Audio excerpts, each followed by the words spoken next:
cultura, sì, sì, sì.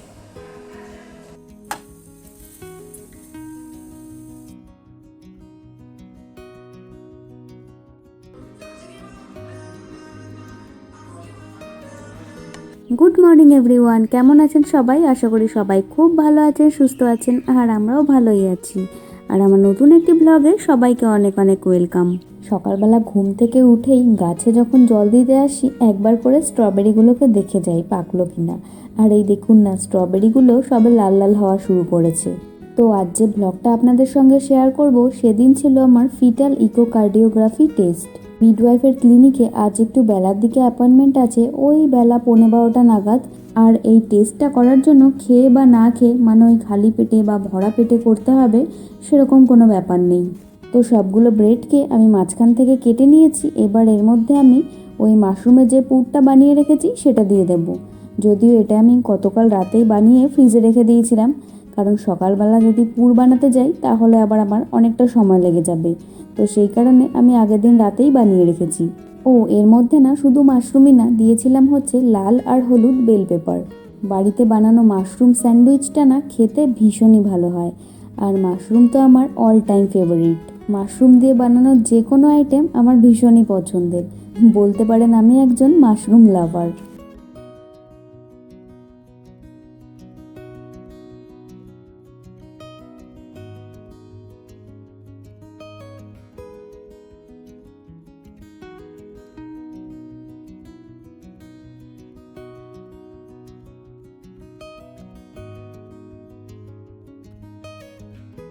আজকে মিডওয়াইফের ক্লিনিকে যেহেতু একটু বেলার দিকে অ্যাপয়েন্টমেন্ট আছে আমাদের, তো বাড়ি ফিরতে ফিরতে অনেকটাই দেরি হয়ে যাবে। আর আজকে তো একটু বেশিই দেরি হতে পারে, যেহেতু আজকে ফিটাল ইকোকার্ডিওগ্রাফি টেস্ট হবে, তো অনেকটা সময় লাগবে সেখানে। ও বলল আজকে আর দুপুরে বাড়িতে রান্নাবান্নার ঝামেলা করতে হবে না, আসার সময় বাইরে কোনো একটা রেস্টুরেন্ট থেকে না হয় খেয়ে আসবো।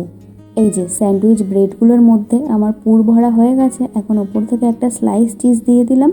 এবার স্যান্ডউইচগুলোকে হালকা করে একটু বাটারে সেঁকে নেব।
এখন ওই সকাল 11:15 মতো বাজে, তো ব্রেকফাস্ট করে বেরিয়ে পড়লাম, যাচ্ছি মিডওয়াইফের ক্লিনিকে। আর যেহেতু আমার ফিটাল ইকোকার্ডিওগ্রাফি টেস্ট হবে, আর এই টেস্টের মাধ্যমে বেবির হার্টকে দেখা হবে যে ওর হার্ট পুরোপুরি ঠিক আছে কি না, মানে হার্টের কোনো স্ট্রাকচার বা ফাংশনে কোনো প্রবলেম আছে কি না, তা নিখুঁতভাবে আজকে পরীক্ষা নিরীক্ষা করা হবে। আর আজকের আল্ট্রাসাউন্ড বা ইকোগ্রাফি বোধহয় মিডওয়াইফ নিজে করবেন না, কোনো একজন স্পেশালিস্টকে দিয়ে করাবেন। যেহেতু এটা একটা অ্যাডভান্স লেভেলের টেস্ট, তো আজকে হার্টের সমস্ত কিছু সঠিকভাবে রয়েছে কি না, মানে প্রতিটা জিনিসের মাপঝোঁক সব কিছু ঠিকঠাক রয়েছে কি না, প্রতিটা জিনিস আজকে খুঁটিয়ে খুঁটিয়ে দেখা হবে। তো তাই জন্যই আজকের ইকোগ্রাফিটা একজন ডক্টরকে দিয়ে করানো হবে। ওখানে তো অনেক গাইনোকোলজিস্টরা থাকেন, তো তাদের মধ্যেই কেউ একজন আজকে আল্ট্রাসাউন্ডটা করবে।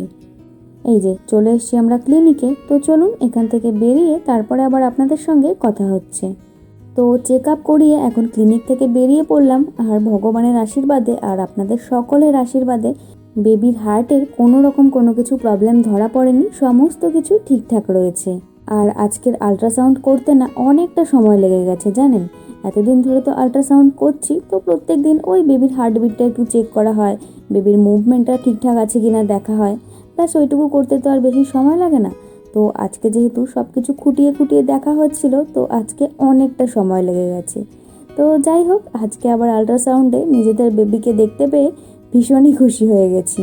তো ক্লিনিক থেকে বেরোতে বেরোতে তো দুপুর হয়ে গেছে, আর এদিকে খিদেও পেয়ে গেছে। আর ক্লিনিকের বাইরে যে সুপারমার্কেট কূপ রয়েছে, ওখান থেকে একটু টুকটাক কিছু জিনিসপত্র কিনে নিয়ে এখন চলে এসেছি আমরা একটা ইন্ডিয়ান রেস্টুরেন্টে লাঞ্চ করতে।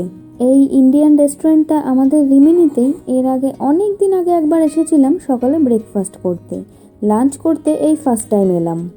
আর বাইরে ঢোকার মুখেই দেখলাম মেনুতে দেওয়া আছে মালাই টিক্কা, বাসমতি রাইস, তন্দুরি টিক্কা, ডাল মাখানি, মটর পনির। তো রেস্টুরেন্টের ভেতরে চলে এসেছি, আর ভেতরটা তো খুব সুন্দর করে সাজানো গোছানো। আর এই রেস্টুরেন্টের যিনি ওনার রয়েছেন উনি একজন ইন্ডিয়ানি, তো ওনার বাড়ি হচ্ছে ব্যাঙ্গালোরে।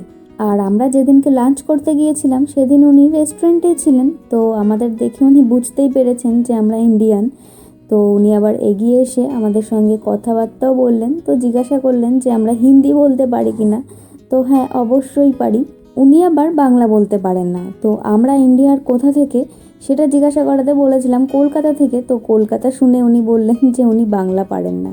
তো যাই হোক, অনেক দিন পর নিজের দেশের কাউকে পেয়ে বাংলা না হয় নাই কথা বললাম, হিন্দিতে তো বলেছি, তো এটাই অনেক ভালো লেগেছে। তো এবার সোজা খাবার দাবারে চলে আসি। আর এই ইন্ডিয়ান রেস্টুরেন্টে খেতে এসে একটা শর্ট ভিডিও বানিয়েছিলাম, সেটা আপনাদের সঙ্গে শেয়ারও করেছি। খাবার দাবারগুলো কেমন ছিল তার রিভিউও দিয়েছি, তাও আজকে ছোট করে একটু বলে দিই। তো স্টার্টারে আমরা অর্ডার করেছিলাম সামোসা চাট। তো চাটটা তো ভীষণই লাইট ছিল, কোনোরকম কোনো স্পাইসেস ছিল না। সিঙ্গাড়াটা খেতে একদমই কলকাতার মিষ্টির দোকানের সিঙ্গাড়ার মতো ছিল না। আর ভেতরের সিঙ্গাড়ার পুরটাও অন্যরকম খেতে ছিল, আর টেস্টটাও আমার খুব একটা ভালো লাগেনি। তো এই সময় আমার খাবার দাবারের টেস্টগুলো যদিও একটু বদলে গিয়েছে, তো ওকে জিজ্ঞাসা করাতে ও তো বললো ভালোই লেগেছে। তো ও তো এমনিতেই সিঙ্গাড়া খেতে ভীষণই ভালোবাসে, তো সিঙ্গাড়া যেমনই হোক না কেন ও ঠিক খেয়ে নেবে, তো ওর হয়তো ভালোই লেগেছে। তো এবার মেন কোর্সে চলে আসি। তো মেন কোর্সে আমরা অর্ডার করেছিলাম ডাল মাখানি আর একটুখানি রাইস। ডাল মাখানি আর রাইসটা মোটামুটি ভালোই ছিল, তবে এটা কি রাইস ছিল সেটা বলতে পারবো না, শুধু লেখা ছিল বাসমতি রাইস। তো শুধু তো বাসমতি রাইসটা সেদ্ধ করে আর দিয়ে দেয়নি, নিশ্চয়ই এটা কিছুর সঙ্গে মিশিয়ে একটু ফ্রাইড রাইসের মতো করে দিয়েছে। আর অর্ডার করেছিলাম হচ্ছে চিকেন মালাই টিক্কা। তো মালাই টিক্কাটা মোটামুটি ছিল, খুব বেশি ভালো লাগেনি। তো কনসিভ করার পরে তো আমি মাছ মাংস এগুলো খাওয়া একদমই ছেড়ে দিয়েছিলাম, খেতে পারতাম না। তো আজ প্রায় 4 মাস পরে এই প্রথম চিকেন খাচ্ছি। তো আজকে চিকেনটা খেয়েও অতটা বেশি ভালো লাগেনি, তবে প্রতিটা খাবার দাবারই ভীষণই লাইট ছিল, সেরকম কোনো মশলাপাতি দিয়ে রান্নাবান্না ছিল না। তো এই ছিল আজকের ব্লগ। তো খাওয়া দাওয়া করে এখন চললাম বাড়ির দিকে। আর আজকের ভিডিওটা তাহলে এখানে শেষ করছি। ভিডিওটা দেখার জন্য সবাইকে অনেক অনেক ধন্যবাদ। দেখা হচ্ছে নেক্সট ব্লগে, ততক্ষণ সবাই ভালো থাকবেন, সুস্থ থাকবেন, টাটা।